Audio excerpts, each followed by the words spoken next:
Bismillahirrahmanirrahim. Assalamualaikum warahmatullahi wabarakatuh. Salam, Om Swastiastu, Namo Buddhaya, salam kebajikan. Semoga kita selalu dalam keadaan sehat walafiat sesuai agama dan keyakinan kita masing-masing. Pada hari ini, Partai Buruh pada tanggal 14 Januari 2023 telah melakukan dua kegiatan. Tadi kawan-kawan telah meliput, yaitu kegiatan aksi penolakan isi Perpu nomor 2 tahun 2022 terkait dengan Omnibus Law Penanganan Cipta Kerja. Dan pada kegiatan kedua hari ini kami menamakan Deklarasi Darah Juang Pemenangan Partai Buruh. Terhadap dua kegiatan ini, Partai Buruh mengangkat 10 isu utama. Yang pertama, menolak isi Perpu nomor 2 tahun 2022 yang merugikan kaum buruh. Seperti telah saya sampaikan di awal, ada 9 poin yang menjadi isu utama di dalam penolakan isi Perpu nomor 2 tahun 2022. Satu, isu upah minimum, outsourcing, karyawan kontrak, pesangon, PHK, pengaturan cuti, pengaturan jam kerja, tenaga kerja asing, dan yang terakhir adalah sanksi pidana yang dihilangkan. Semua isi Perpu merugikan buruh. Outsourcing dilegalkan oleh negara, bahkan negara menjadi lembaga penentu boleh outsourcing dan jenis pekerjaan mana. Negara macam apa negara menempatkan diri sebagai agen outsourcing? Ini jauh lebih buruk daripada undang-undang cipta kerja yang kita tolak juga. Ini pembuat undang-undang ini pasti kaum komparador, pemodal hitam. Ini yang akan dilawan oleh partai. Bahkan upah minimum tidak lazim, karena bisa dirubah formula. Kok pemerintah dan DPR yang nanti akan disahkan kalau diterima menjadi undang-undang Perpu tersebut membatalkan pasal yang sudah ditentukan di batang tubuh? Ini ngawur benar. Ya, karyawan kontrak di kontrak terhadap petani yang tadi saya bilang, semua perlindungan petani sekarang dihapuskan oleh Perpu. Pada saat panen, nanti lebih jelas Saudara Ruli, Sekretaris Umum Sekjen Serikat Petani Indonesia. Pada saat musim panen, dibebaskan impor. Pada saat musim panen, importer yang mengimpor beras, garam, daging, maupun unggas dan lain sebagainya, yang sebelumnya di dalam perlindungan petani dihukum 6 bulan atau denda 2 miliar, itu dihapus oleh Perpu. Karena itu, isu pertama di dalam deklarasi Darah Juang ini adalah penolakan Partai Buruh dan organ-organ terhadap Perpu nomor 2 tahun 2022 yang sudah disahkan. Dan perlu diingat, kami tidak percaya DPR. Mari kita buktikan kalau memang DPR masih satu lembaga yang baik buat rakyat. Apakah DPR punya keberanian untuk menolaknya? Dalam waktu 2 minggu ini akan ada satu pembahasan. Sampai hari ini pun DPR tidak bersuara, kecuali anggota-anggotanya. Tapi DPR sebagai sebuah lembaga tidak pernah bersuara untuk menyatakan menolaknya. Partai Buruh dilahirkan karena kekecewaan ini. Mosi tidak percaya pada DPR. Tentu kita harapkan tahun 2024 dengan izin Allah, Tuhan yang Maha Kuasa, Sang Yang Widi yang memberkati sesuai dengan kita, Partai Buruh bisa masuk ke dalam, bisa memperbaiki bersama-sama anggota-anggota DPR. Yang kedua, pemerintah Presiden Republik Indonesia telah mengumumkan tentang pengakuan terhadap adanya pelanggaran hak asasi manusia. Oleh karena itu, Partai Buruh meminta pemerintah dan DPR nanti jangan berhenti di kata-kata dan pengumuman. Lebih tegas kami mengatakan, usut tuntas semua pelanggaran-pelanggaran HAM yang sudah direkomendasikan oleh Komnas HAM dan tim pencari fakta yang dibentuk oleh Buruh. Khusus Partai Buruh, kami minta usut tuntas pelanggaran HAM terhadap kasus Marsina dan kasus pembunuhan sampai hari ini belum. Partai Buruh akan bekerja keras untuk hal tersebut. Karena dari 13 platform partai buruh, salah satunya adalah tentang HAM, lingkungan hidup, dan masyarakat. Kemudian hal yang kami juga ingin sampaikan bahwa partai buruh hari ini dibuka rakernasnya, rapat kerja nasional.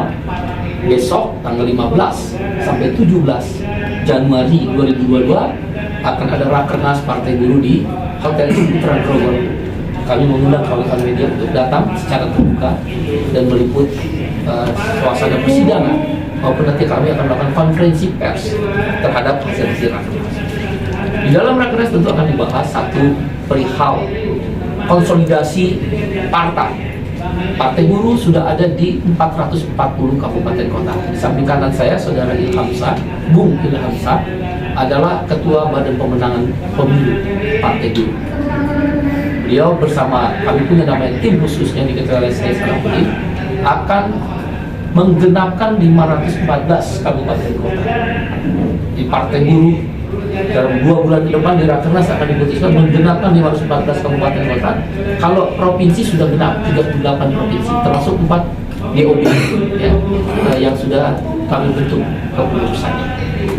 Nah, demikian nanti ada 38 provinsi sudah selesai. Dari 440 kabupaten kota akan menuju ke 514 kabupaten kota, dan di kecamatan sudah ada 4.626. Hampir 70% kecamatan Indonesia partai buruh sudah ada. Dari Saudara Ilham Shah akan bicara lagi bagaimana sampai ke bawah. Target partai buruh yang kedua dalam rakernas akan diputuskan 20 kursi minimal dan 30 kursi. Lumbung suara di partai buruh adalah di Jawa Barat. Kami mentargetkan 9 kursi DPR RI. Ya, 9 kursi DPR RI, bahkan 5 kepala daerah kami akan menang. Antara lain wali kota Bekasi, Bupati Kabupaten Bekasi, Wakil Bupati Kabupaten Karawang, Wali Kota Cimahi, Wakil Wali Kota Depok, ya, dan beberapa daerah targetnya 10. 2 gubernur akan kemungkinan besar partai buruh tembus, yaitu di Papua Tengah dan Sulawesi Tenggara. Papua Tengah kami berkeyakinan gubernur berasal dari Papua. Beliau ada tokoh besar yang belum bisa kami sebutkan, dan di Sulawesi Tenggara juga ada tokoh besar di Sulawesi Tenggara yang belum bisa kami sebutkan, karena beliau menyatakan siap bergabung dengan partai buruh, dan partai buruh menjadi pendukung daripada pencalonan gubernur tersebut, karena kita kan tidak parliamentary threshold ya. Kalau tidak Sulawesi Tenggara dan Papua Tengah kami punya satu fraksi ya, satu fraksi DPRD provinsi. Yang berikutnya juga tentu partai buruh dalam rakernas akan menentukan siapa capres dan cawapres. Pada saat ini kami belum bisa mengumumkan, yang pasti capres dan cawapres yang didukung oleh partai buruh akan kami umumkan di dalam rakernas. Penutupan rakernas tanggal 17 Januari di Hotel Ciputra Grogol. Kalau kami undang, dan nanti kalian bisa lihat siapa nama-namanya. Tapi bisa jadi yang berkembang di rakernas adalah kami menyebut mekanisme pemilihan capres-cawapres. Nampaknya yang kuat dari arus bawah, karena partai itu bukan partai dinasti, bukan partai daulat tua, bukan partai daulat tua. Ini partai yang dari arus bawah. Ada 11 organisasi pelanjut partai buruh. Mereka dari kelas buruh, kelas tani, kelas nelayan, kelas miskin kota, kelas buruh migran. Jadi nggak bisa, partai buruh itu nggak bisa main tunjuk-tunjuk Said Iqbal nunjukin, nggak bisa. Partai buruh bisa langsung diturunin saya. Itu mekanisme partai buruh. Ada kami namanya presidium yang seperti 11 organisasi pelanjut. Nanti kita rapat, rakernas memberikan semacam guidance ya. Nampaknya akan kuat di konvensi capres. Jadi nanti ada konvensi capres, tentu nama-nama akan berubah. Sebagai sebuah usulan tentu rakernas harus menyerap. Nanti hasil rakernas dibawa ke presidium baru membuat mekanisme konvensi. Apakah nama-nama yang beredar? Boleh jadi. Apakah muncul nama calon alternatif? Bisa iya. Rakernas akan menjelaskan itu. Namanya konvensi partai buruh. Alat ukurnya adalah satu, survei internal dengan metode ilmiah. Seperti lembaga-lembaga survei kami bisa tim kami ada ya, tim kami dan tim IT kami juga kuat itu. Jadi nanti ada tim survei internal. Yang kedua, kami mempertimbangkan ya, bukan sebagai sebuah mutlakkan. Yang kita pertimbangkan hasil lembaga survei. Kita akan lihat 6 bulan berturut-turut lembaga survei sampai nanti 3 bulan menjelang pemilihan. Masih panjang, ya masih ada waktu. Yang ketiga, indikator yang kami pertimbangkan adalah beberapa mungkin semacam survei, semacam pemilihan melalui sosial media atau yang langsung seperti misal kayak musra, itu akan kami pertimbangkan juga ya. Tapi kita langsung mengundang orang di tiap provinsi, tapi kan ada juga di sosial media seperti musra, kami akan pertimbangkan itu dan survei-survei lain. 3 kriteria itu yang nanti akan dijadikan dasar konvensi itu. Konvensi nanti juga ada mekanisme ya, nanti lebih detail kita akan umumkan setelah keputusan Rakernas. Tentang nama yang berkembang, kawan-kawan silakan datang tanggal 15, kita mulai tanggal 17. Di 2 tanggal itu kami akan melakukan konferensi pers kembali. Yang terakhir, Partai Buruh berpendapat proporsional tertutup adalah pilihan bagi partai kader.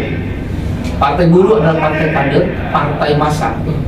Proporsional tertutup itu tidak anti demokrasi, ini kan tentang pilihan. Apakah kita bisa mengatakan Amerika anti demokrasi take for all? Misal saya kalah sama Pak Boeing, kalah 2 suara, hanya karena 2 suara, suara saya buat Pak Boeing semua. Itu di Amerika kan take for all. Ya, atau di sistem negara Jerman, kan saya udah keliling dunia, sedikit-sedikit ya saya belajar. Di Jerman distrik yang bertarung itu orang, coblos gambar tapi orang. Nah, faktanya sistem proporsional terbuka.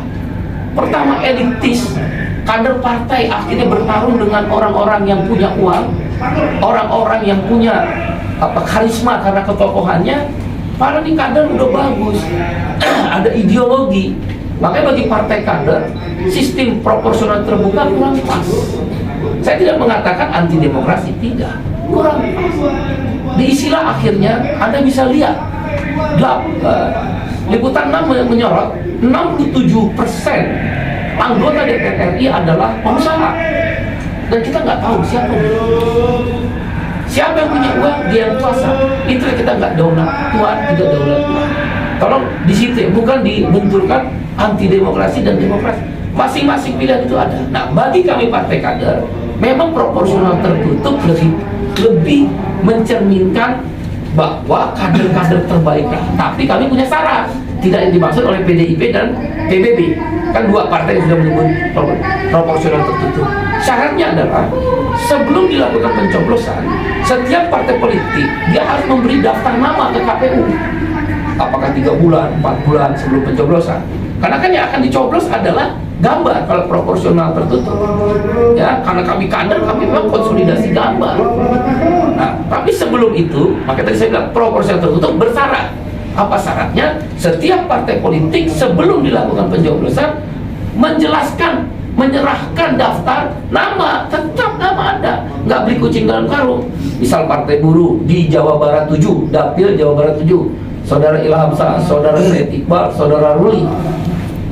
Rakyat diumumkan oleh KPU, rakyat, kalau kamu coblos tanda gambar Partai Buruh, konsekuensinya kalau Partai Buruh di Dapil Jabar 7 DPR RI dapat 1 kursi, maka yang jadi adalah Ilham Shah. Begitu. Tapi ini tidak dicoblos di dalam proses pemilunya. Kalau proporsional terbuka, nama ini dicoblos juga atau tanda gambar. Yang kami maksud proporsional tertutup bersyarat, coblos tanda gambar, tapi orang tahu, si pemilih tahu bahwa kalau dapat 1 kursi Jawa Barat 7, namanya Boeing, Ilham Shah. Kalau dapat Jawa Barat kursi kedua Partai Buruh, namanya Ruli. Begitu yang kami maksud itu. Sehingga orang tahu benar, nggak bisa sembarangan karena mentang-mentang punya uang, suara terbanyak, kadernya kalah. Itu kan plus minus. Kami lebih cenderung proporsional tertutup, tapi bersyarat dengan tetap sebelumnya mengumumkan secara terbuka nama-nama calon di dapil yang akan dipilih, sehingga orang tahu ketika dia mencoblos tanda gambar Partai Buruh, dia memastikan yang akan jadi adalah Ilham Shah.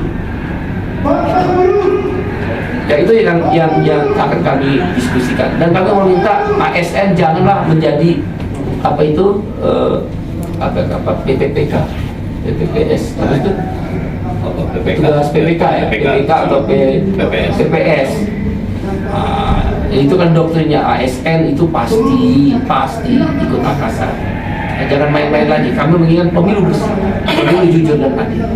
Jangan menggunakan kekuatan aparatur sipil negara yang dalam undang-undang tidak boleh. Ya, oleh karena itu kami menolak ASN menjadi petugas PPPS atau PPPK. Demikian, di samping kanan saya ada Ilham Shah, Ketua Bapilu Partai Buruh. Silakan. Nanti berikutnya di samping kiri saya ada Ruli Ardiansa, dia adalah Ketua Majelis Nasional Partai. Silakan. Ya, terima kasih Bung Iqbal. Selamat siang semua kawan-kawan media. Tadi sudah banyak disampaikan oleh Bung Iqbal. Saya cuma hanya melengkapi apa yang disampaikan Bung Iqbal tadi. Pertama, hari ini posisi Partai Buruh merasa sedang siap-siapnya untuk bertarung.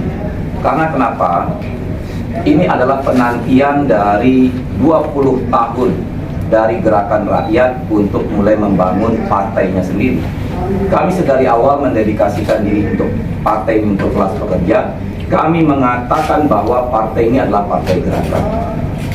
Kekuatan yang ada di Partai Buruh pada hari ini memang belum merangkum semua gerakan. Tapi dengan lolosnya Partai Buruh sebagai peserta pemilu, membawa harapan besar bagi banyak kelompok gerakan rakyat, baik itu buruh, petani, nelayan, mahasiswa, dan yang lain-lain yang belum bergabung dengan Partai Buruh, itu untuk bisa bergabung.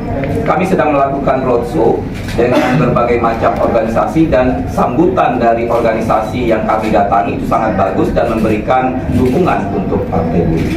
Yang kedua yang ingin saya sampaikan terkait Undang-Undang Cipta Kerja. Undang-Undang Cipta Kerja ini bukan hanya pada persoalan ketenaga kerjaan. Kalau tadi kita lihat media lebih banyak atau pembicaraan orang lebih banyak hanya masalah ketenaga kerjaan. Masalah Undang-Undang Cipta Kerja ini aspeknya sangat luas. Kita tahu ada 79 undang-undang yang diramu menjadi satu undang-undang Omnibus Law. Di situ selain dari persoalan ketenaga kerjaan, ada persoalan lingkungan, ada persoalan kaum tani, ada persoalan kaum muda, ada persoalan investasi, ada persoalan tambang, dan yang lain. Undang-Undang Cipta Kerja ini sedari awal memang didesain menjadi karpet merah bagi para investor. Sedari awal Jokowi menyampaikan bahwa Undang-Undang Cipta Kerja ini dalam kerangka memberikan kemudahan bagi investasi.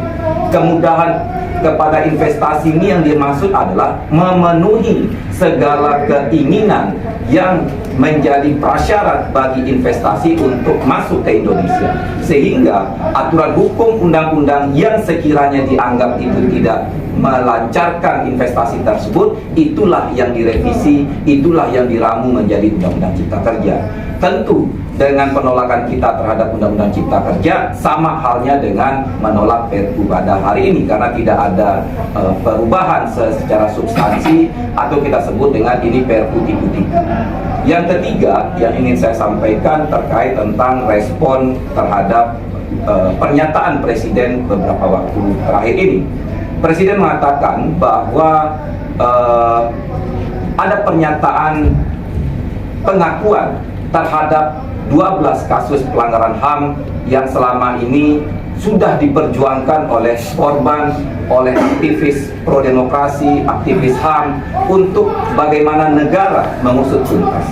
Langkah yang diambil oleh Presiden sebagai kepala negara yang mengakui adanya pelanggaran HAM di 12 kasus tersebut, itu patut kita apresiasi.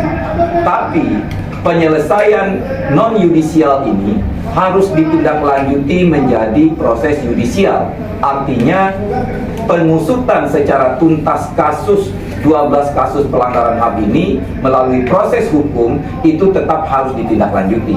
Karena negara sudah mengakui itu adalah kasus pelanggaran HAM, tentu tugasnya negara juga ke depannya untuk menindaklanjuti kasus ini hingga terbuka secara tuntas. Terkait itu juga ada hal yang belum kita lihat yang masuk dalam rekomendasi Komnas HAM. Itu yang kita usulkan, tadi sudah sempat disebutkan. Ada beberapa kasus pelanggaran HAM yang selama ini menurut kita belum menjadi perhatian khusus oleh pemerintah. Satu terkait kasus Marsina, meskipun itu kasus lama, jelas persoalannya di mana keterlibatan aparat, bagaimana skenario untuk meredam atau menutupi kasus ini, peran negara pada masa Orde Baru begitu kuat. Sehingga kita meminta kepada negara untuk menyatakan bahwa kasus Marsina adalah kasus pelanggaran HAM. Yang kedua, penghilangan paksa Munir.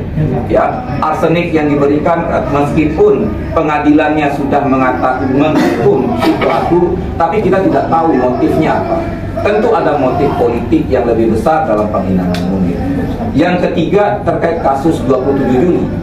Itu tidak masuk di dalam 12 kasus yang sudah dinyatakan diakui oleh negara sebagai adanya kasus pelanggaran HAM. Nah, kita minta ada beberapa kasus pelanggaran HAM itu juga dinyatakan sebagai pelanggaran HAM, beberapa kasus ya dinyatakan sebagai pelanggaran HAM oleh negara dan juga diusut secara tuntas. Nah, yang terakhir, kami Partai Buruh berkeyakinan di dalam situasi pertarungan ke depan kami akan menghadapi lawan-lawan dari partai-partai yang sudah stabil. Kami meminta kepada seluruh masyarakat, kepada semua jajaran KPU, Bawaslu dan seluruh aparat pemerintah, politik uang hanya akan membodohi rakyat, politik uang hanya akan merusak demokrasi di Indonesia, sehingga kita meminta KPU dan Bawaslu jauh-jauh hari, bahkan termasuk pemuka agama, harus menyatakan dan mengawasi ini secara detail, secara lengkap, agar politik uang tidak lagi menjadi pola dalam kontestasi pemilu. Karena kita akan dihadapkan kepada bagaimana kepentingan modal tanpa ada pengawasan yang ketat dari pemerintah. Kita khawatir aparat negara yang dihasilkan dari pemilu adalah aparat negara yang tidak kredibel, sehingga aturan hukum, aturan undang-undang yang dibangun setelah itu tentu akan merugikan kepada kepentingan rakyat. Mungkin itu saja dari saya. Bung Rudy, silakan untuk menambahkan. Terima kasih. Baik, terima kasih. Assalamualaikum warahmatullahi wabarakatuh. Nama saya Agus Rudi Ardiansa. Saya di Partai Buruh selaku Ketua Majelis Nasional. Dalam kesempatan ini saya menambahkan beberapa poin yang berkaitan dengan persoalan-persoalan petani yang ada di Undang-Undang Cipta Kerja. Tadi sudah disampaikan bahwa Undang-Undang Cipta Kerja ini banyak berkaitan juga dengan sektor lain di luar buruh. Di sektor petani kita sudah melakukan juga upaya-upaya sama dengan teman-teman di Serikat Buruh untuk melakukan upaya judicial review, uji materi, dan juga kita kemarin sudah sampaikan bahwa dalam putusan MK, pemerintah maupun juga pemerintah daerah tidak boleh mengeluarkan kebijakan-kebijakan yang bersifat strategis selama upaya-upaya perbaikan yang diberikan 2 tahun oleh MK itu belum dilakukan. Tapi kita selama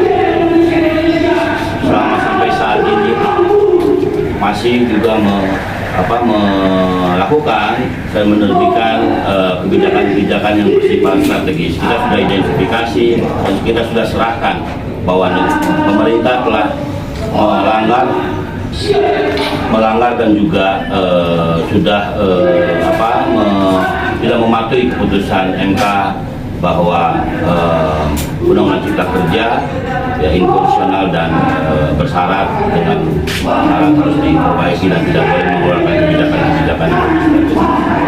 Di mana Undang-Undang Cipta Kerja ini justru memberikan paket merah tadi, meliberalisasi sektor pertanahan, di mana kita tahu bahwa persoalan-persoalan ketimpangan kepemilikan tanah, konflik tanah itu masih terus terjadi, tapi justru di Undang-Undang Cipta Kerja ini dengan adanya bank tanah justru itu akan membuat tanah menjadi komoditas, liberalisasi dan lebih dipentingkan untuk kepentingan investasi.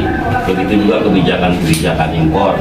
Jadi kebijakan impor itu akan terus didorong dan pertimbangan kebutuhan dan juga produksi dalam negeri itu frase itu dihilangkan di dalam Undang-Undang Cipta Kerja sehingga impor bisa dengan leluasa bisa dilakukan. Dan yang terakhir adalah di Undang-Undang Cipta Kerja ini kita tahu sama-sama liberalisasi di sektor pangan. Kita tahu kemarin misalnya minyak makan sangat mahal, padahal kita memiliki perkebunan sawit yang cukup besar, tapi produksi minyak makan justru itu dikuasai oleh pemilik modal dan juga artinya didistribusikan dan dikelola untuk kepentingan mereka sehingga kebutuhan dalam negeri terabaikan. Peran negara tidak ada dan juga kita tahu sekarang juga impor beras terus juga dilakukan. Bulog masih juga belum mampu untuk menyerap padi-padi petani dengan harga layak, dibebaskan di pasar sehingga juga akhirnya rakyat juga tidak bisa sanggup untuk membeli pangan yang terjangkau. Kita butuh negara untuk bagaimana mengintervensi, bagaimana beras itu, produksi padi itu bisa disubsidi, dan bagaimana dengan operasi pasar harga-harga itu juga bisa terjangkau oleh masyarakat kecil. Mungkin itu, dan yang terakhir adalah pada kesempatan Rakernas ini, alhamdulillah insya Allah akan dihadiri oleh 440 Esko kabupaten kota di seluruh Indonesia, 34 bahkan 38 provinsi. Kita akan mendengar aspirasi dari mereka, bagaimana perkembangan partai buruh di masing-masing daerah, bagaimana juga target-target yang akan mereka lakukan, akan mereka capai, termasuk juga aspirasi tentang calon presiden dan wapres. Kita akan memastikan, merumuskan dari Rakernas ini keputusan secara nasional yang lebih strategis. Tentunya ini akan menjadi konsekuensi selanjutnya dalam kerja pemenangan. Kita Partai Buruh yakin kita bisa lolos parlemen threshold 4%. Kita targetkan 6 juta suara kita akan raih. Tadi sudah disampaikan oleh Presiden, dan kita bisa masuk di dalam parlemen untuk membuat kebijakan yang lebih baik. Terima kasih. Assalamualaikum warahmatullahi wabarakatuh. Waalaikumsalam.